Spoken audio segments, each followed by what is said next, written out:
Hi, everybody. My name is Greg Bennick. I'm with the Newman Numismatic Portal, and I'm here today with Ron Guth of the Numismatic Detective Agency.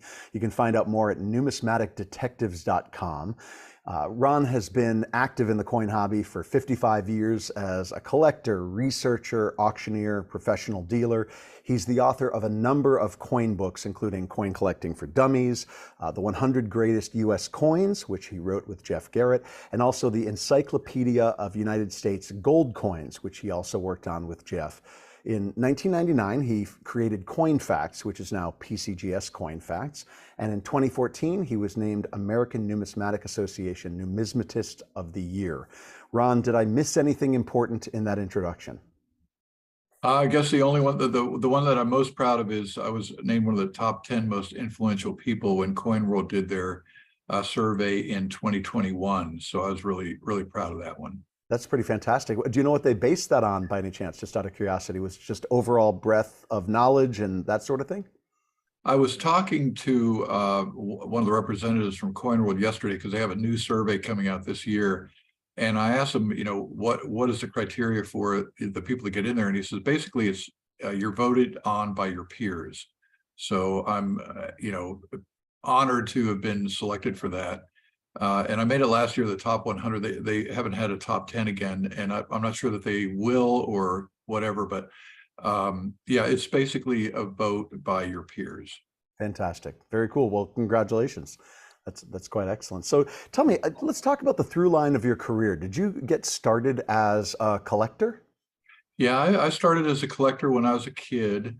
I was had my buddies that I used to go fishing with all the time. One day they came over with a tackle box, and I've told this story multiple times, but they opened up the tackle box, and instead of lures and weights and hooks and sinkers in each of the compartments, there were Indian head pennies, buffalo nickels, silver coins. And I just was hooked. I mean, that was it. And I said, where did you get these coins? And they said, we would go to the bank with a couple dollars and just go through rolls of coins and pick out the good stuff.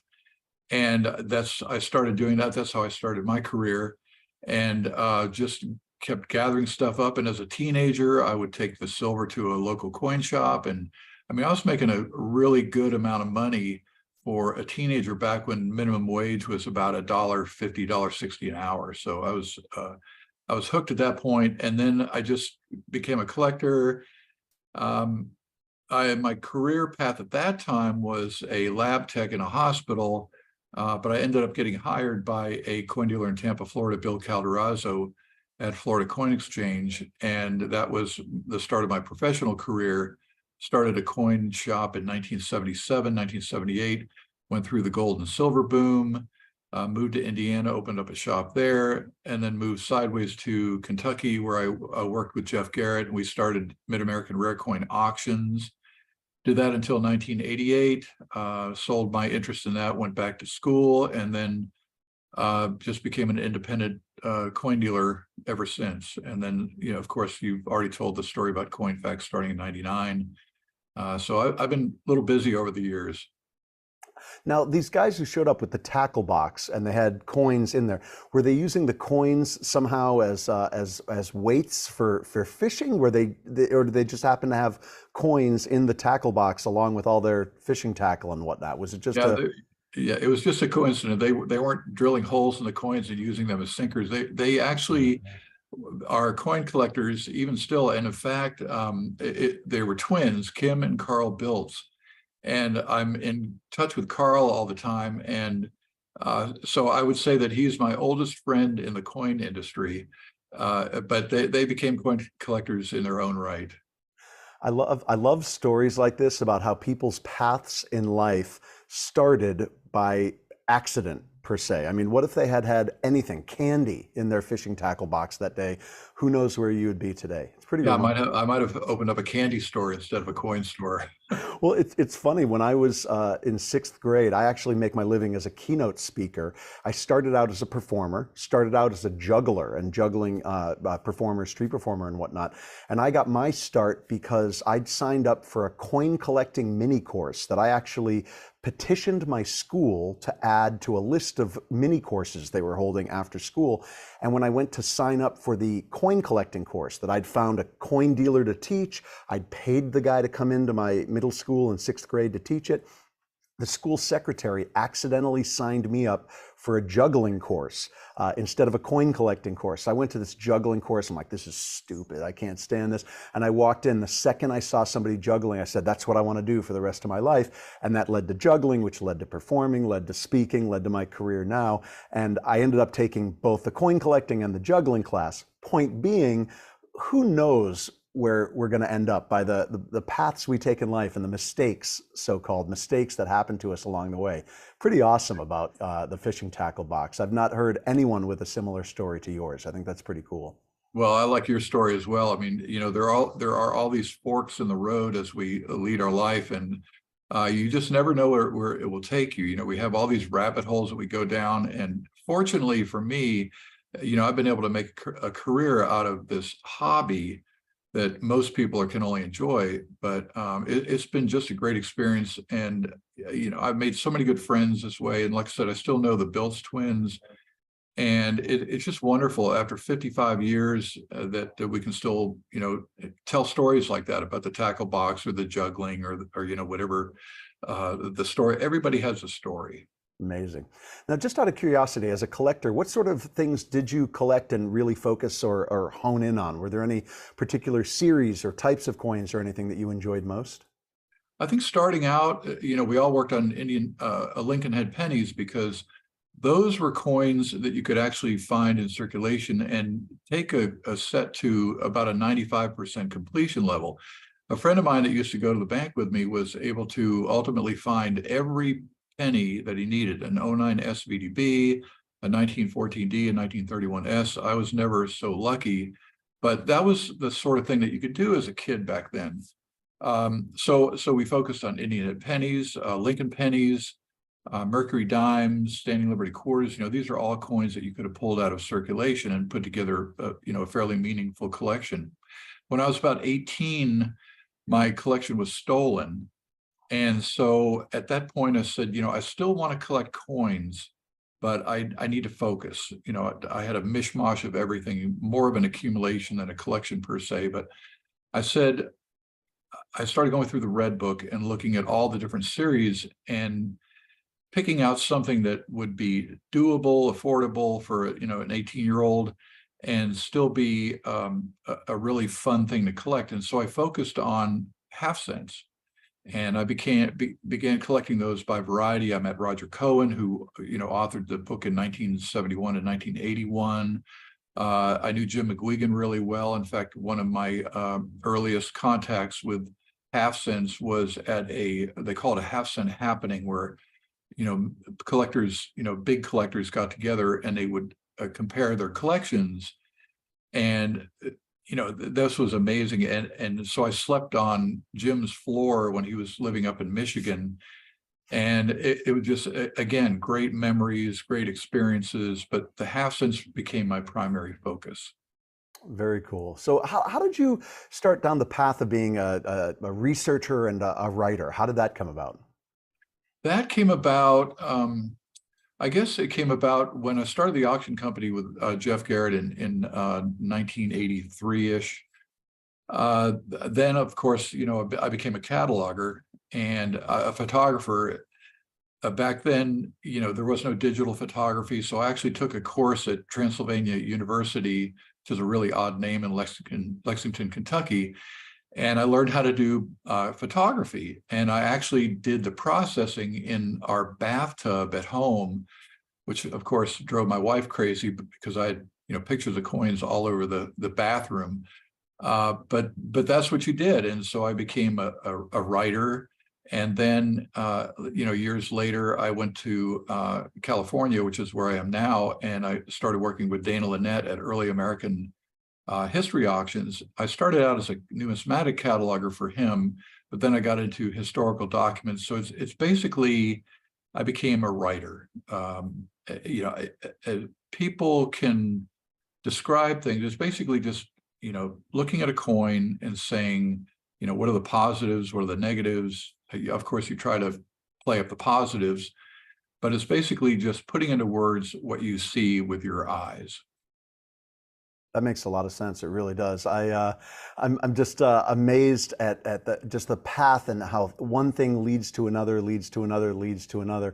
So, in terms of the books that you've written now, is there any one in particular that you're most excited about? Say, I know that the 100 Greatest U.S. Coins is almost an institution in and of itself. But Jeff told the story, or at least hinted at the fact that the Encyclopedia of U.S. Gold was quite an experience to create. Can you tell me a little bit about that? Sure. Writing books is a very interesting process. The first book I wrote was Coin Collecting for Dummies, and I had never written a book before, but the editors at the Dummies people, I think it was John Wiley at the time, they hunt for experts in different fields, and they contact them and ask them, you know, can you write a sample chapter, you know, that, you know, try along the style that they have a bit of a humorous style. And they ask you to develop a table of contents. So I did that, and I said, okay, we want you to write this book. I said, well, okay, you know, what do I do? What do you need? And he said, well, they want me to take their table of contents that I developed, and I mean, literally break it down into subsections, sections, paragraphs. I mean, it was a really detailed outline, and it forces you, when you write a book, to follow a set process. And when you have an outline, you know, it's not a linear process where you start at point A and end up at point Z. You can jump around once you have an invoice, a outline, and you can go to chapter 7 and write about that, or you can go back to chapter 3. So learning how to write a book, or being taught how to write a book by the Dummies people, was probably the most important development in my writing career, because then I learned what it takes to actually write a book.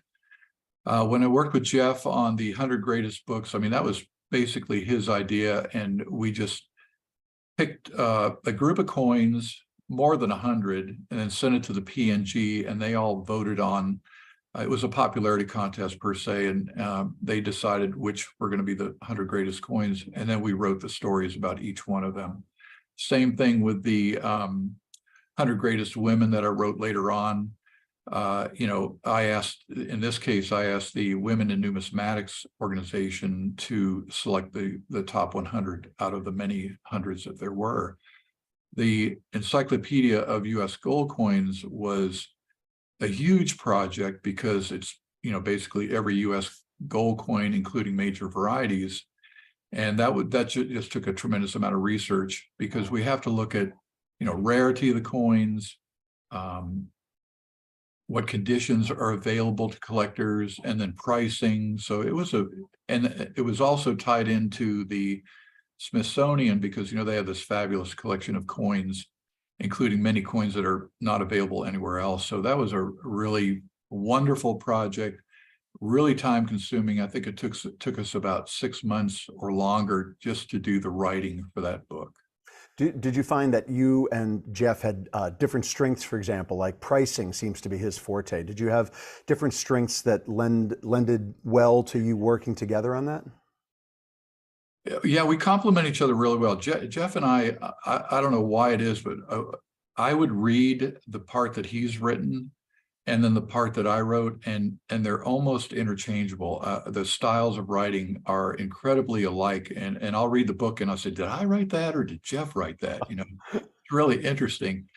Jeff's forte is pricing, of course. You know, he's an incredible dealer, and he's handled a lot of really great rare coins. So he has that sort of, you know, man on the street knowledge. My forte is in the research. You know, I can look up, you know, whatever data you need and put it into a narrative. So we complement each other really well in that regard. It's great. Now, in terms of the 100 Greatest Women, that book, what led you to want to write that? Meaning, it's of course so important. I couldn't believe that I don't have it in my library. I actually bought it last night, which tends to be a thread in these interviews, meaning I didn't have the latest edition of 100 Greatest US Coins. And right before my interview with Jeff Garrett, I thought I really should have the latest edition. So last night I bought the 100 Greatest Women on coins. What led you to want to write that? Meaning that women are so largely unrepresented oftentimes in the coin hobby. And I love the title of the book and what it's about. Can you tell me the why behind the book? Sure. It really came out. I went and worked on a master's degree around. I think I got it in 2015, which is right before I started writing the book. And my favorite areas in the master's program were Black history and women's history, you know, the struggle for women's rights to vote and that sort of thing. I had a wonderful teacher. It was an online course. And normally when you have an online course, you sign up and there's 15 other people in the class. And so you have this cohort that you go along with. In this instance, I signed up for the course. And the first day I met the professor, I said, where's everybody else in the course? Only one person had signed up for it.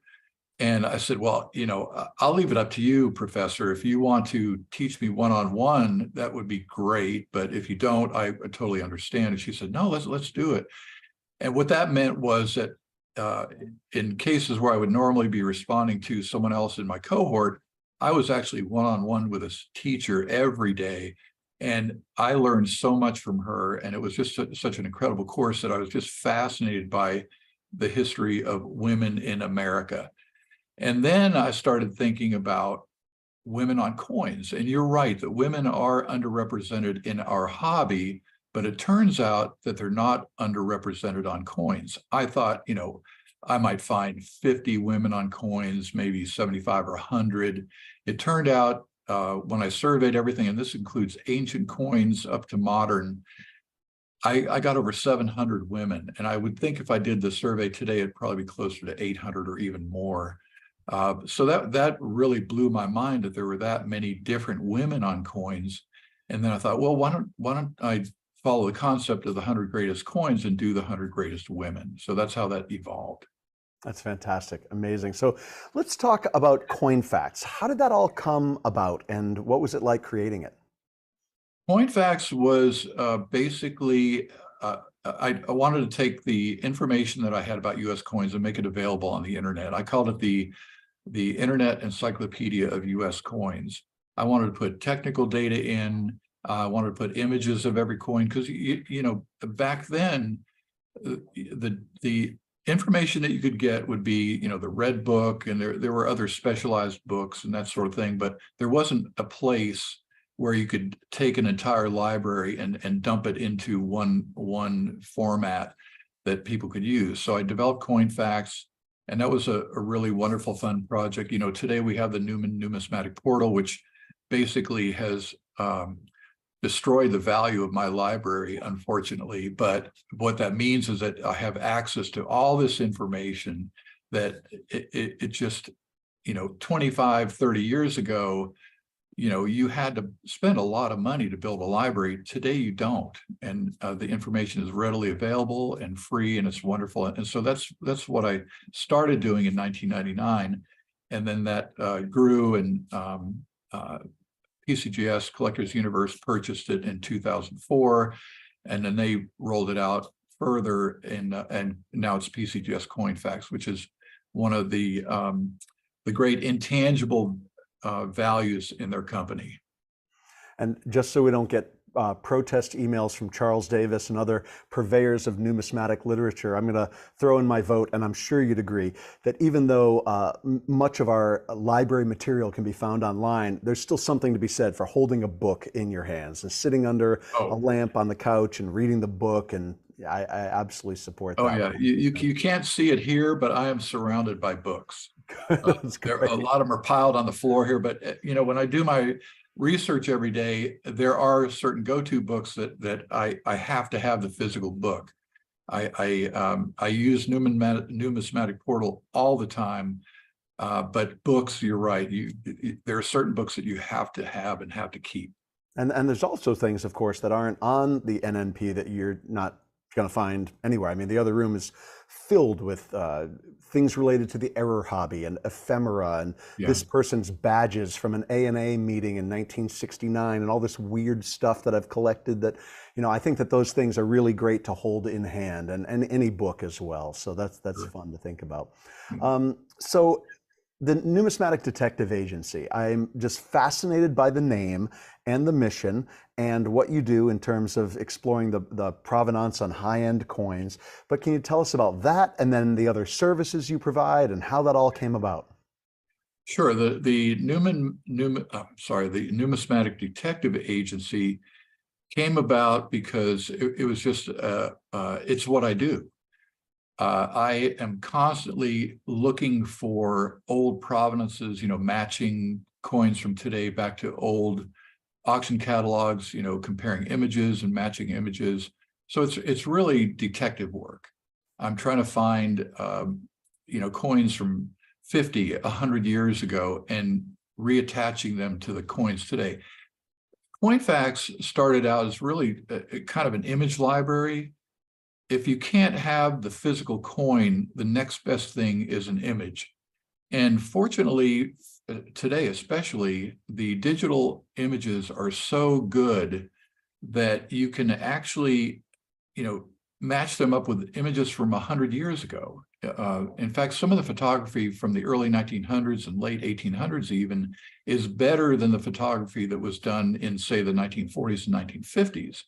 So the detecting part of it is much easier today because of these great images we have. So I have a huge database of 60 or 70,000 images of the top 10 coins of everything. I do patterns, colonials, varieties, you name it.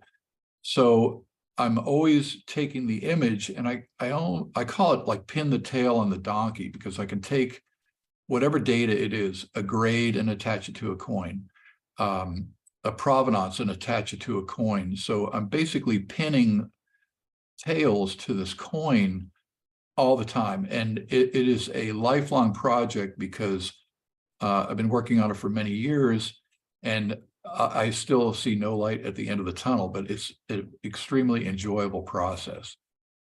Have there been any specific coins that you've been most excited about finding or connecting to their history? And the reason I ask that is because about 10 years ago or so, I was thumbing through a heritage catalog and I found an error coin in a heritage catalog, a photo of it. And my mind immediately jumped to a book on error coins, which had come out in the early 70s, and a photo in that book of a coin that I'd coveted when I was a kid. And I went, wait a minute, that's not only like the coin, that is the coin from the early 70s in that book. And I ended up bidding on and buying the coin. Whether anyone else in the world would care, I'm not sure, but I was so excited about it that's the coin. Can't you see this, everybody? So are there any victories like that along the way that you've experienced and made connections that you're really excited about? Yeah, one of my favorite names, big names in coin collecting is the Louis Eliasberg collection. He put together a complete collection of U.S. coins, but many of his pedigrees have been stripped, intentionally or unintentionally, whatever. So it's always, for me, it's a wonderful experience to be able to reattach the Eliasberg name to a coin. And it happens more frequently than you would think. I would say about once a month, I'm able to reattach an Eliasberg name to the coin. Here's another illustration of the value of this image database. Several years ago, Stax Bauer sold the Henry Kendall collection of colonial coins, U.S. coins, and he had a 1792 Deem pattern in silver, and I read a description. I'm not sure whether they wrote it or somebody else wrote it, but they were talking about an artifact in the 2 of the date. And I gathered all the images that I could find of 1792 deems, both silver and copper. And I said, there is no artifact. There is no artifact in any of these coins. So what is going on? Why is there such an artifact? Plus the coin had this really weird alloy of, like, 60% silver to 40% copper, which just, back in 1792, they did experiment with different alloys. They had the fusion alloy cent, but it would be odd for a silver coin to have a 60-40 split in the alloy. So I said, something's wrong here. When I went through all the images of the 1792 deem, I found out that this silver version was a copy of, I believe it was the Norweb coin. And this is a coin that, was about to be certified by PCGS, who graded all the coins before the sale. And I said, stop the presses, hold your horses. We don't want to certify this coin because that would be like a $750,000 mistake. So that was one of the really coups that I enjoyed because of the image database that I'd built. So there's a lot of value in this kind of research. When I do the provenance research for collectors who have high-end coins, obviously they want to make sure that it's a legitimate coin, it's authentic, it's not stolen, it's not out of, say, a major theft like Yale University or the DuPont collection, which, coins are still showing up from those. So again, that's detective part of it. You have to have the information, you have to have the catalogs, you have to have access to the Newman numismatic portal, you have to have the images. So it's just a wonderful building of this massive content database that makes this sort of thing very useful and valuable. Now, you'd mentioned that sometimes, I think you said intentionally or unintentionally, the Eliasberg pedigree is stripped from a coin. Now, if I owned an Eliasberg pedigreed coin, I can't imagine resubmitting it and saying, please, PCGS, strip this famous name from my holder next time. Why would people intentionally strip the pedigree from a coin? Why, specifically with the Eliasberg pedigree, why would that happen? Well, I said intentionally or unintentionally. Intentionally is when someone buys a coin and they don't want the new customer to find out where it came from, primarily because it has a higher grade and a higher value. If you buy a coin, and whether it's from Eliasberg or somebody else, if you buy a coin for $1,000 and you get it upgraded, and it's worth 10 times what you paid for it. Which happens fairly frequently. You want to sort of hide that information. So that's what happens. And when I reattach the provenance to a coin, it reveals all these issues that are present in the coin industry. And gradeflation is one that is, like the dirty little secret of numismatics, but everybody knows it exists. And I can give you countless examples of where coins have gone from, AU 55 to 58 to 60, or 62 to 63 to 64. So that would be, the economics is a primary reason for ignoring a prior pedigree. And just as an aside, gradeflation has to stop somewhere, right? Meaning that we've seen this slow creep over the last couple decades as grading standards have changed, and a coin that was once this is now considered that. But there has to be a limit, right? Because we've got a ceiling of MS70, for example, and an AU 58 coin isn't going to miraculously 30 years from now be declared MS70, because there's a whole realm of grades beyond that to consider. Where does gradeflation stop, in your opinion? How does that, we've got to be reaching the end, right? Or maybe not. Yeah, I think we're reaching the end. You're right. There is a ceiling, 70 is the ceiling, but coins also max out. I mean, there's a point where it becomes ridiculous to call a coin a 66 when, it's not a 66. People can see it and it's just too obvious. The grading services have to maintain their reputation. I mean, their reputation is all they have. So the quality of their grading has to be It doesn't necessarily have to be on a continuum, but if you're having greatflation, it's one thing for a coin to leapfrog another, but if the rising tide lifts all the boats together, then it's okay. If you look at the condition census of a coin, which is the list of the top 10 finest examples, and let's say you compare it to the Early American Coppers Club, they have a very conservative grading standard, and they have a traditional old-time list of the condition census coins, the top 10 coins. While PCGS and NGC, they have the market grading, the commercial grading, so to speak. And so if you look at it like a Goldberg's catalog, where they were working with Chris McCauley and Bob Grellman, they'll have an EAC grade, they'll have a PCGS grade, and sometimes they'll have, the cataloger's opinion. So there could be 3 different grades on a coin. And that's okay as long as people understand that the PCGS grade is not equal to an EAC grade, and that the PCGS grade or NGC grade, as long as they're all ranked the same rank as they are in the EAC condition census, then it's okay. But it's important for people to understand that these are separate grading systems, and there will be a much greater disparity between an ESC grade and a PCGS grade than there will be between the PCGS grade from today and one from 5 years ago on the same coin. So gradeflation is an issue in our industry, but it's sort of like, we've all moved up along with it as it's progressed. Tell me about, switching subjects, tell me about the Pick My Brain series that you do on YouTube. Maybe you could tell us a little bit about that. Yeah, the Pick My Brain is an evolution of, I used to do Meet the Expert for PCGS when we were at shows. And basically it's sitting down and answering people's questions. A lot of people are afraid to ask questions because they don't want to appear stupid. And I tell everybody, the only stupid question in numismatics is the one that you don't ask. We all started at zero. I started at zero, you started at zero, and we learn things along the way. And unfortunately, in the coin business, mistakes are expensive, or they can be expensive.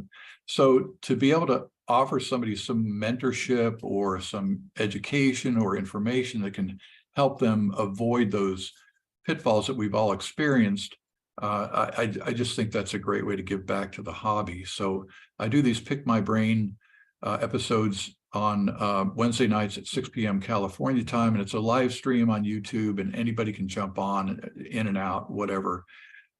So I really enjoy doing those. It's a lot of fun, and I get some great questions.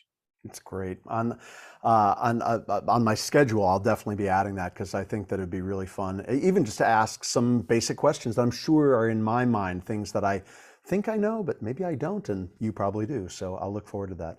I was going to ask on a personal level, what are your favorite coins and why? Do you have personal favorites over the years, whether they're ones you've researched or just personal ones from your own collection, just personal favorites? I started specializing in German coins in 1988, and that was, I sort of got into that accidentally, but I really like the German coin series. It's a huge, vast series that covers centuries. The designs are incredible, the denominations are incredible, but my favorite is the Bavarian thalers from 1753 to about 1800. They have the portrait of the king on the front, and on the back they have Madonna and Child. The Madonna and Child are the patron. She's a patroness of Bavaria. And so they're beautiful coins, and they're silver dollar size. The thaler, of course, is the early ancestor of the dollar. And I started collecting those. At the time, they were like $50 a piece. And they're not much more today. They're $100 to $150. But these are, if they were US coins from the 1700s or even the 1800s, they would be thousands of dollars a piece. So I started to put a date set of those together.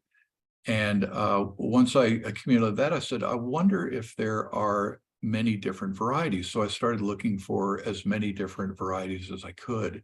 I ended up getting over 300 different varieties. and some interesting ones. They were marriages of reverses from one year to another. Really, really interesting finds there. I never wrote a book about them. I wish I had. I ended up selling the collection intact, and I wish I had that back. My only other favorite coin that I really, really like is the 1894 German New Guinea coins. They have the bird of paradise on the front, and they made a 5 mark, which is, again, the size of a silver dollar. And it's just probably the most beautiful coin in the world. It's just absolutely gorgeous. The bird of paradise fills the whole front of the coin. And it to me, it's just beautiful. And in high grade, they're really rare, valuable. And I think they're very collectible and just beautiful. Is there a definitive reference on German thalers? I've got a book in the other room, and I can't remember who wrote it that I think might be a reference. I don't know if it's definitive or not, but did somebody write the book on them? There was a collector, John Davenport, who wrote a series of books about crowns of the world. And so he, fortunately or unfortunately, Germany was one of the biggest producers of crown-sized coins. So they fill many of the volumes there.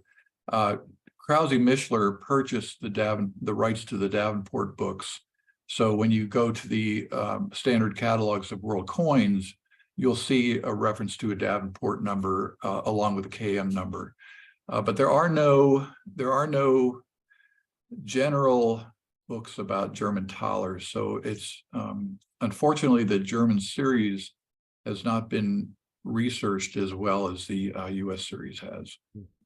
I'm fascinated by the specificity of German thalers of this date to this date in your area of interest. I, for example, collect Condor tokens and Condor token errors, but I'll only collect a Condor token error if I can get a non-error version of the same to match them up. So if there was a Condor token error that was on a unique piece, I probably wouldn't be interested because I don't have the match of the non-error version. And one of these days, I need to interview a psychologist and just figure out what's wrong with all of our brains. Like, why are we doing this? Why the specificity? Why does that interest me? Why does this interest you? It's just really interesting. Yeah, the collecting bug is very interesting. You know, why do people collect beer cans? Why do people collect matchbooks? You know, you can pick anything and people get all excited about it. And I'm like you. I don't know what it is. Why did I get bitten by the collecting bug? I'm glad I did. People look at me like, what are you doing? Or how can you make money buying a coin from one guy and selling it to another? They just don't get it. Or why do you want to get 300 different Bavarian thalers? People who don't have the collecting bug don't understand it, but those who do have the collecting bug enjoy it, whether it's beer cans or coins. It's so true. My father wrote a book on his collection of railroad tokens called A Compendium of Railroad and Railroad-Related Metals and Tokens.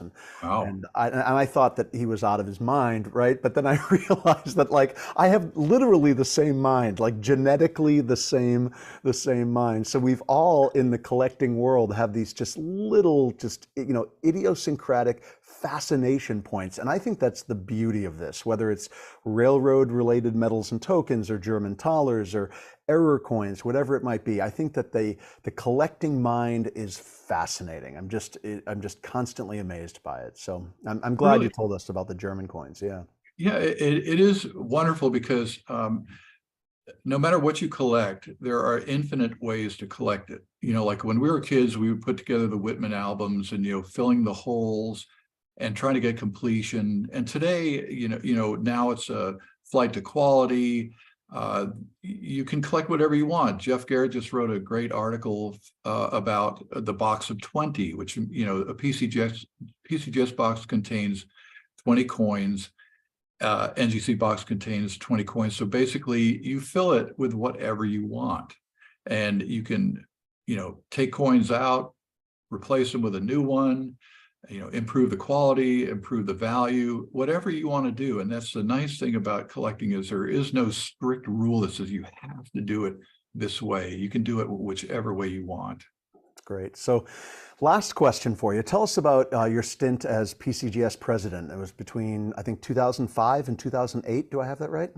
Yeah, I mentioned earlier that I sold Coinfax to PCGS in 2004, and I became the research director at that time, basically maintaining Coinfax for them. Well, the opportunity arose in 2005 to take over the presidency of PCGS, which is the coin grading arm of Collectors Universe.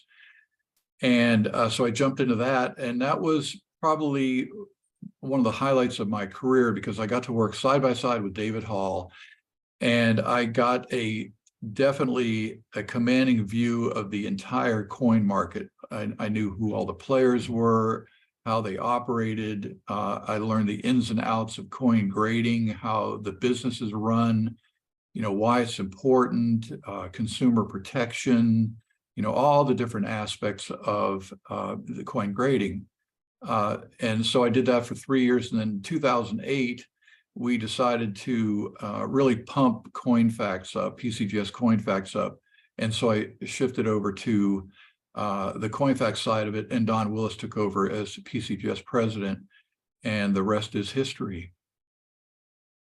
That's pretty amazing. I'm so glad that A, I've gotten a chance to talk to you today, B, that you've offered so many different avenues for us to explore and think about in the coin hobby, both the collector side and the collector mind, as we talked about, and as a researcher, because people, I hope, will take away from this that they can explore and examine coins from a researcher's perspective, even considering writing books on topics. And you gave a good example, for example, of German thalers and how there's no necessarily definitive work, and maybe somebody could fill that empty space. And then just the also structural side of the coin hobby, the fact that there are clubs and organizations that people could get involved with, become the president of, say, and contribute that way to the hobby. All of that's really fascinating. So I think those are the questions that I've prepared and that I had for you. So thank you so much for your time. Did we miss anything critical or anything important that you wanted to add on before we go? No, I think you came up with some great questions. Thank you for having me on, and keep up the good work. I've enjoyed your interview with Jeff Garrett so far, and keep it up. This is, as I told you before the interview, I think these preservation of this information is great because we're not going to be around here forever, and we need to get into the brains of important people in the industry and find out, their stories, because everybody has a story and every story is different. So please keep up the good work. I appreciate that very much. All right, well, we'll stay on for a couple minutes, but everybody, I'll sign off and say, if you're interested in more interviews, please check out the Newman Numismatic Portal. I'm Greg Bennick. I'll be conducting more interviews, and you can check them all out there. Thanks so much, Ron. I appreciate it very much. You're welcome. Thank you.